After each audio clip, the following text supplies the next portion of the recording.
today's lesson is on 6.3. I do know that somewhere in here there's the light from the projector that I have to have on here is pretty bright and it kind of casts so you can't really see. But we are doing 6.3 today, which is dividing a decimal by a whole number. So I'm going to kind of keep my notes a little bit down here so hopefully you can see all of it.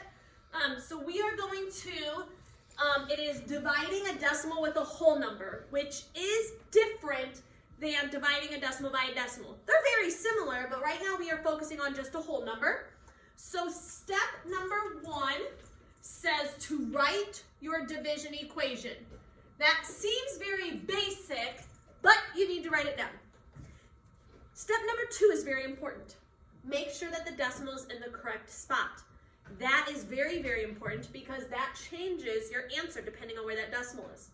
Step number 3 is draw your lines neatly.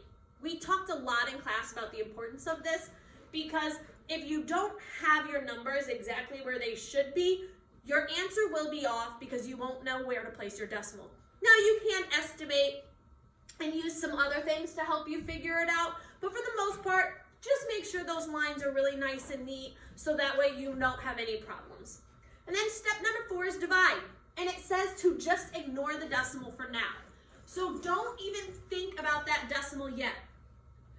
Then step number 5, after you're done dividing, for tonight's homework and for some of the few lessons, you should not get a remainder. So if you're getting a remainder, go back and fix your division. Check your decimal on the outside, and then you're just going to bring the decimal straight up. And once again, I said make sure that your numbers are lined up. That is a super, super important part. So let's do a few examples. I like to turn the paper sideways because I then use those lines kind of as my lines that I would use. So some examples, you could have 4 and 71/100ths divided by 3. So the first step is to make sure that you write your problem and do you have your decimal in the correct spot? And then the next step is to draw those lines neatly. Now if you're using a paper or grid paper, it kind of helps because it does it for you. And then now we just need to divide. I told you, ignore the decimals. So 3 can go into 4 one time because 3 times 1 is 3, subtract.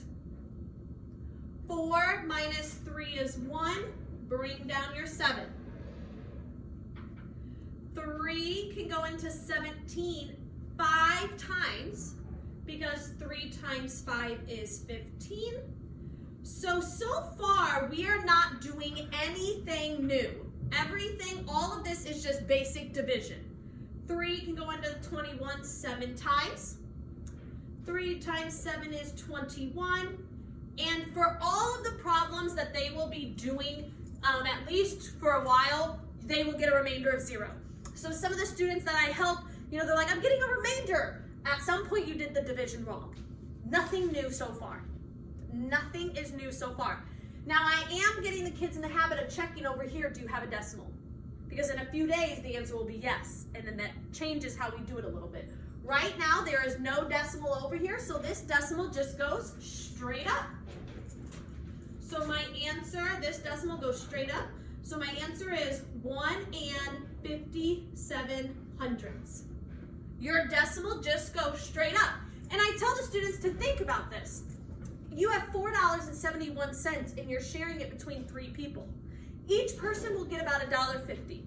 So you have to make sure that it makes sense. A lot of times in class I'll say, oh, so my answer is 157? No, that doesn't make sense because I only started with $4. So make sure that your answer makes sense. I can do a few more. Now all of the ones today, there will be no decimal on the outside. That will change. So once again, I wrote my problem, I made sure my decimal was in the correct spot, and now I just divide. 8 cannot go into 1, but 8 can go into 17 2 times. Because 8 times 2 is 16. This is when it's really important to know those facts. Now remember, you guys, I'm ignoring that decimal. 7 minus 6 is 1. 1 minus 1 is 0, so I'm not too worried about that. And then bring down my 6. 8 goes into 16 2 times. 8 times 2 is 16, and I get a remainder of 0. Now, once again, don't forget, there's no decimal over here, so that means this one just goes straight up. And my answer is 22 hundredths, or 22 cents. I like to always reference money. If you only started off with $1.76 and you're splitting it up between 8 people, your answer has to be very, very, very small. Most of the time, the number one issue is the students aren't lining it up correctly, or they're forgetting the decimal. And I told them, if you come to school and you tell me that you're gonna give me $22, I'm gonna be pretty excited. But then when you put that decimal in front and you say only 22 cents, that kind of changes how much money it is. So those decimals are very, very, very important. Let's try one more.